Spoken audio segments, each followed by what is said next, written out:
Commémorer c'est bien, réparer c'est mieux. Réparation égale justice. Il n'y a pas de paix sans justice et il n'y a pas de justice sans réparation.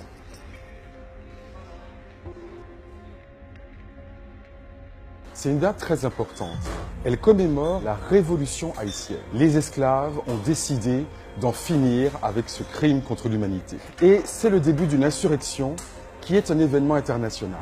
Car ce n'est pas seulement la liberté pour Haïti, c'est aussi pour l'ensemble de l'Amérique latine.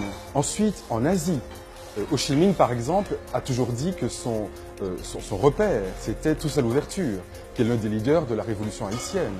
Ensuite, Haïti est devenue la première république noire de l'histoire. Par conséquent, un modèle pour les pays africains. Il faudrait que l'on connaisse mieux l'histoire d'Haïti, la dette que la France a à l'égard d'Haïti. Lorsque Haïti est devenue cette république indépendante et abolitionniste le 1er janvier 1804, eh bien, quelques années plus tard, les autorités françaises sont revenues vers Haïti en disant « Vous pensez être libre, mais nous allons vous réduire à nouveau en esclavage si vous ne donnez pas à nos pauvres planteurs l'argent que vous leur devez.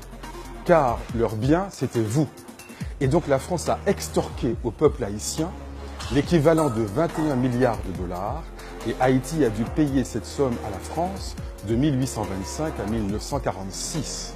Ce qui est évidemment un scandale international, un hold-up international après un crime contre l'humanité. On peut en effet rembourser au peuple haïtien la somme qui a été exigée. Il faudrait annuler la dette des pays africains. Car ce n'est pas les pays africains qui ont une dette vis-à-vis de la France, c'est la France qui a une dette vis-à-vis de ces pays. On pourrait parler aussi, par exemple, de la réforme agraire pour les petits paysans, notamment dans l'outre-mer. Il faut savoir que les anciens propriétaires d'esclaves ont eu des réparations en 1848-1849 et les esclaves libérés n'ont jamais rien eu. On prétend lutter contre l'esclavage, mais on soutient des pays qui parfois le pratiquent. L'Union européenne finance la Libye pour qu'elle empêche les migrants d'arriver en Europe. Parfois même, on préfère que les gens meurent en Méditerranée. Parfois même, on les pousse un peu dans l'eau. L'important, c'est qu'ils n'arrivent pas en Europe. Eh bien, cette politique est une politique ignoble, c'est une politique inhumaine. Et lorsqu'on est le pays des droits de l'homme, évidemment, c'est une contradiction absolument stupéfiante.